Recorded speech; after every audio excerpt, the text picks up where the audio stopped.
ဒီနေ့ကအရန်ချစ်စရာကောင်းတဲ့အင်ဂျီတသေးနဲ့မိတ်ဆက်ပေးမယ်အခုထားတဲ့အင်ဂျီလေးပါအကြိုက်ဆုံးကတော့အယောင်နဲ့အသားနဲ့ပုံစံနဲ့ဒီမှာသူ့အသားဆွေးသားလေးနော်ချစ်စရာလေးပြီးသူကကျိုးပါတယ်အတင်းအလျှော့အတွက်သူကဒီမှာကျိုးပါတယ်ကျိုးဟိုမချီချင်လေးရတယ်နော်ဒီမှာ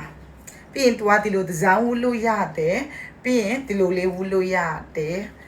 ကျမဒီလိုဝတ်တာကိုကြိုက်တယ်ပေါ့နော်ပြီးဒီမှာဒီလိုခြိုက်သွားတာလို့တော်တော်လေးသဘောကျတယ်အရန်ချစ်စရာကောင်းတယ်အယောင်လည်းအရန်ချစ်စရာကောင်းတယ်နွေရာသီအတွက်ကွက်တိပဲအေးသူ့ရဲ့အသားလေးရလေဒီမှာနော်ဒီဟာကိုဒီလိုမျိုးမချီချင်လေးရတယ်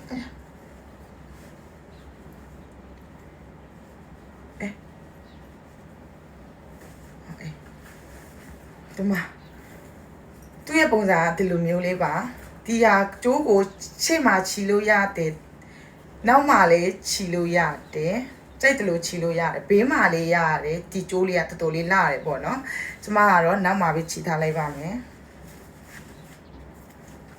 ဒီလိုအရှည်လေးပါသူ့ပုံစံကဲရနိုင်တဲ့ size နဲ့ color နဲ့ကို comment မှာချတာပေးမယ် order လာတင်လို့ရပါပြီရှင်ကျေးဇူးတင်ပါတယ်